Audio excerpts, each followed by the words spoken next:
Assalamualaikum warahmatullahi wabarakatuh. Alhamdulillahirabbil alamin.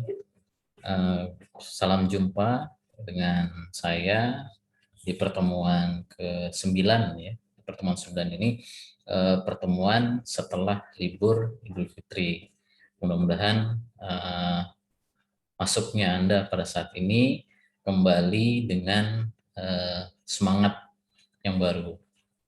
Di pertemuan 9 ini saya coba akan menjelaskan ya materi lanjutan tentang metode manajemen proyek perangkat lunak ya, di mana saya ingin mengingatkan pada pertemuan 9 sampai dengan 11 nanti kita akan lakukan secara online ya. Jadi saya menjelaskan ya, ada sisa 3 pertemuan. Nanti di pertemuan ke-12, 13 dan 14 Anda silakan membuat presentasi baik melalui online by Zoom ataupun dengan kiriman video yang Anda upload di YouTube ya. Terus yang kedua, tolong diperhatikan pada saat nanti Anda melakukan pembuatan video atau presentasi ya. Hal-hal yang memang nanti menjadi penilaian kami. Di materi pertemuan 9 ya, kita akan membahas tentang startup. Ya. Startup di sini adalah sebuah istilah ya yang sangat terkenal saat ini, di mana banyak para ahli IT ya berlomba-lomba ingin membuat startup. Pada materi hari ini kita akan fokus pada 7 hal ya. Pertama, ide ya, pengembangan produk, model bisnis, marketing, pendanaan, fidgeting, pengembangan perusahaan. Nah, tentang ide, tentu dalam membuat sebuah aplikasi, tentu kita harus cari ide namanya. Tentu ide itu tidak bisa kita dapatkan dengan simsalabim gitu.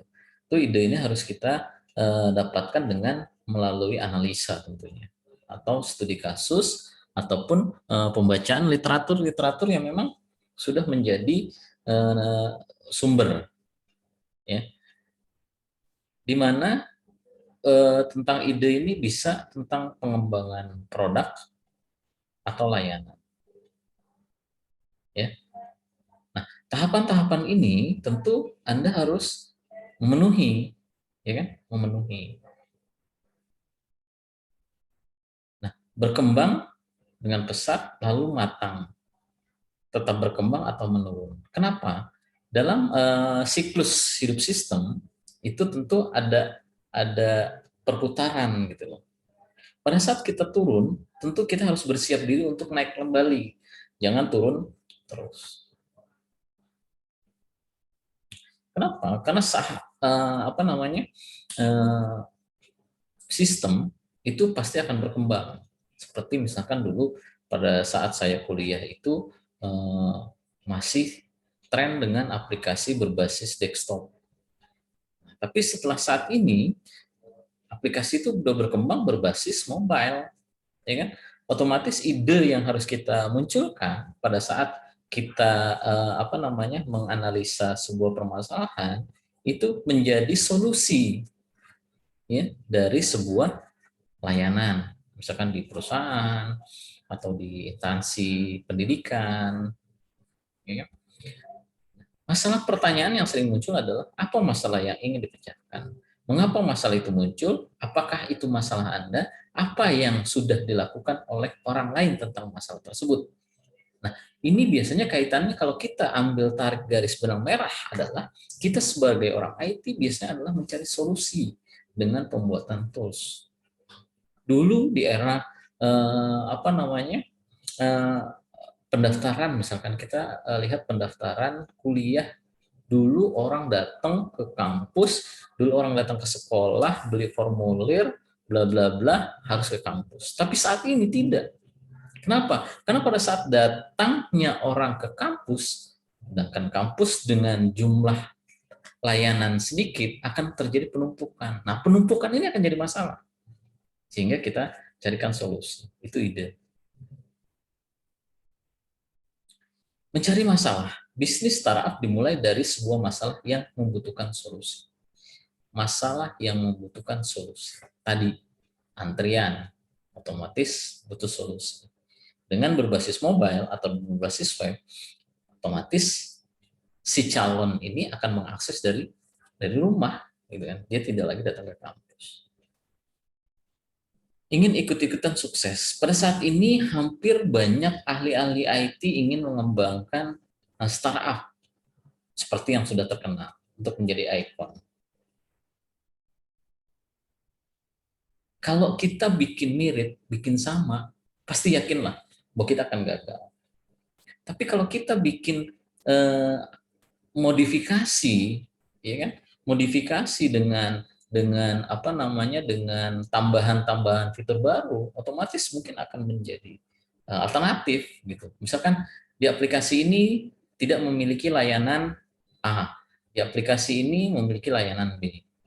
Nah, itu otomatis kan menjadi alternatif. Kenapa? Kalau kita sama, otomatis kita akan bersaing dengan menggunakan pangsa pasar yang sama. Nah, ini kita harus hindari. Solusi mencari masalah. Jika bisa mendesain usaha apa dengan kalian tersebut. Jika Anda bisa coding, usaha apa dengan kalian tersebut. Jika Anda bisa database, usaha apa dengan kalian tersebut. Yang D, apakah sudah ada? Apakah ada perusahaan yang sudah mencoba memecahkan masalah ini? Jika sudah ada, gagal, atau apa sebabnya? Nah, ini kita bisa mencari literatur, ya kan? Anda bisa searching. Kalau saat ini kan masalah itu bisa Anda tanya ke Google. Google itu nanti akan ngerit apa namanya, dia akan ngelis tuh, ya, hal-hal yang muncul kaitannya dengan tema atau judul yang Anda angkat. Nah, apakah permasalahan ini sudah pernah ada solusi ataukah belum? Kalau memang ada solusi dari perusahaan yang sama dengan nama yang berbeda, itu mungkin bisa Anda usulkan. Atau Anda dengan menambahkan fitur atau menambahkan usulan baru dari solusi yang sudah pernah ada. Timing. Keterlambatan dalam mencari solusi, maka orang lain akan mengembangkan terlebih dahulu. Kadang-kadang momen, ya, momen ini perlu. Momen ini perlu. Kenapa? Dengan momen itu kita bisa langsung grow. Contoh, pada saat ini momen semua berbasis mobile, ya kan? Dengan layanan apa misalnya. Nah, itu Anda coba cari benang merahnya. Produk A, produk B, produk C. Anda bandingkan, ya kan? Dengan metode tertentu, mana yang terbaik produk ini. Nanti dari produk yang terbaik ini Anda bisa cari contoh, amati, tiru, modifikasi. Ya kan? Boleh jadi pada saat ingin membuat sebuah produk tentu ada banyak hal yang belum tersedia. Teknologi, harga yang masih terlalu mahal. Nah, biasanya harga nih. Ya. Kenapa? Budget ini menentukan. Kenapa? Kalau dapat subsidi, ya kan? Kita bisa pengerjaan. Tapi kalau tidak dapat subsidi, kita harus merogoh kocek kita sendiri. Pengembangan produk. Masalah utama dari sebuah startup adalah adanya keterbatasan resource. Orang, waktu, dana, peralatan, tempat. Jangan lihat pihak-pihak lain yang memiliki sumber daya yang lebih hebat. Yang perlu diingat adalah mereka tidak memiliki ide. Nah, kalau kita bisa berkombinasi dengan mereka, kita bisa bekerja sama dengan mereka, kita munculkan ide. Kita tawarkan bahwa kami punya ide seperti ini, bla bla bla bla. Implementasikan dalam apa? Itu tadi, proposal IT, proposal project. Dari proposal project itu akan tergambar ide apa yang bisa Anda tuangkan dalam sebuah produk. Makanya dalam manajemen proyek, perangkat lunak ini Anda diminta untuk membuat project proposal, konsep, karena dari konsep itu akan tergambar gitu seberapa jauh, seberapa luas bahasan, ya, ruang lingkup yang memang dibahas dalam ide tersebut. Strategi pengembangan produk startup itu kita bisa membuat sendiri, ya. Kita bisa membaca sejarah atau literatur dari orang-orang yang pernah sukses dengan startup, baik dari dalam negeri maupun dari luar negeri. Yang kedua adalah mencari mitra. Nah, ini jangan salah lupa nih. Kita kadang punya ego sektoral yang mengatakan, oh produk saya nggak boleh dilihat, nggak boleh diketahui oleh orang lain. Kenapa? Justru dengan begitu Anda akan dapat label upper gitu, uang pergaulan. Coba Anda cari mitra, Anda bersinergi. Si mitra punya kemampuan lain, Anda punya kemampuan, konsep, ide, tawarkan. Nah, dari situ akan berkembang. Ya, produk Anda akan berkembang. Ya kan? Coba deh, banyak orang-orang yang punya ide tapi jual mahal gitu. Dia tidak mau bermitra. Akhirnya idenya makan sendiri, tak berkembang.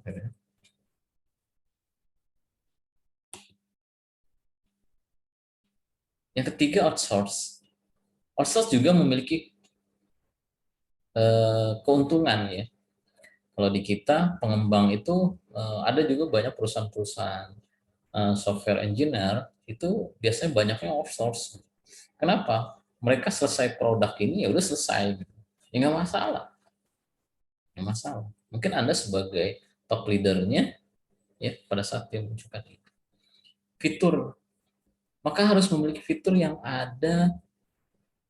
Tanpa fitur tersebut produk tidak dapat berfungsi sebagaimana yang diharapkan. Fitur-fitur itu adalah keinginan dari si yang mempunyai masalah. Fitur input, proses, output tentu didapat dari permasalahan tadi gitu. Ya kan? Masalahnya pada antrian misalkan. Berarti fitur apa untuk antrian yang dibutuhkan? Masalahnya pada pembayaran, berarti fitur apa yang dibutuhkan pada masalah pembayaran? Mengembangkan di garasi. Garasi ini adalah istilah tempat ya. Kalau garasi itu kan identik dengan tempat yang memang hanya berfungsi sebagai tempat taruh kendaraan, ya kan? Seperti dulu pengembang perangkat yang sudah besar, dulu itu awalnya mengembangkan di garasi. Karyawan, hal ini terjadi jika startup memiliki cukup uang, ya. Kalau memang Anda belum memiliki cukup uang atau dana atau support dari mitra, Anda bisa outsource. Saya rekrut hanya untuk satu proyek ini. Setelah proyek ini selesai, ya udah selesai. Itu boleh. Atau kalau memang dia punya kompetensi yang tinggi terhadap misalkan bisa coding, bisa database, Anda bisa rekrut dia untuk proyek-proyek selanjutnya. Project management, khusus untuk proyek atau layanan yang berbasis IT, sistem pengelolaan proyek yang umum menjadi tidak efektif. Banyak produk yang melesat baik dari kelengkapan fitur yang diharapkan maupun dari segi waktu sehingga berdampak pada layanan. Gunakan produk sendiri. Bagaimana kita tahu bahwa produk kita bagus? Cara yang paling efektif adalah menggunakan produk itu atau test case. Ya. Produk PS Project. Apakah sebaiknya startup itu mengembangkan produk atau mengerjakan project? Produk membutuhkan waktu untuk dikembangkan. Misal selesai dalam waktu 3 bulan. Mengerjakan proyek sampingan untuk mendapatkan uang agar dapat mendanai pengembangan produk. Jadi sebaiknya bagaimana mengembangkan produk atau mengerjakan proyek. Kalau Anda punya produk, berarti Anda harus mengembangkan. Kalau Anda dapat proyek, berarti Anda harus mengerjakan. Ya kan? Anda hanya pekerja kalau Anda di proyek. Tapi kalau apa namanya, Anda mengembangkan produk, berarti Anda menjadi owner, ya, pemilik. Nah, silakan. Strategi ini adalah kembali lagi ke Anda. Kalau memang Anda sudah cukup dana untuk mengembangkan sebuah produk, ya, mangga, silakan. Model bisnis ini banyak, ya. Pay as you go, membayar layanan sesuai dengan apa yang digunakan. Subscription, ya. Pay by advertisement, ya. Dari apa namanya, iklan, free, gratis, banyak layanan gratis tapi iklannya juga banyak. Anda download aplikasi free, tiba-tiba layanan, ya karena itu memang iklan gitu, karena dia punya pemasukan dari iklan. Atau Anda tahu YouTube, ya kan, Anda tahu Facebook, Anda tahu email dan lain sebagainya. Kenapa bisa gratis dengan layanan maksimal? Ya karena mereka mengharapkan big data gitu. Karena sekarang big data itu besar. Kalau orang tertarik dengan menggunakan sering layanan, dia akan menjadi traffic. Data itu nanti akan dijual gitu oleh si ownernya. Marketing. Semua produk pasti perlu dimarketingkan, perlu disiarkan, perlu dipublikasikan agar orang lain tahu, agar orang lain paham. Dengan paham, orang lain akan menggunakan. Marketing itu banyak, ya. Sekarang terkenal dengan internet marketing, SEO, search engine optimize, ya, varied metric, activation, ya, retention, ya. Banyak metode, referral, revenue, ya.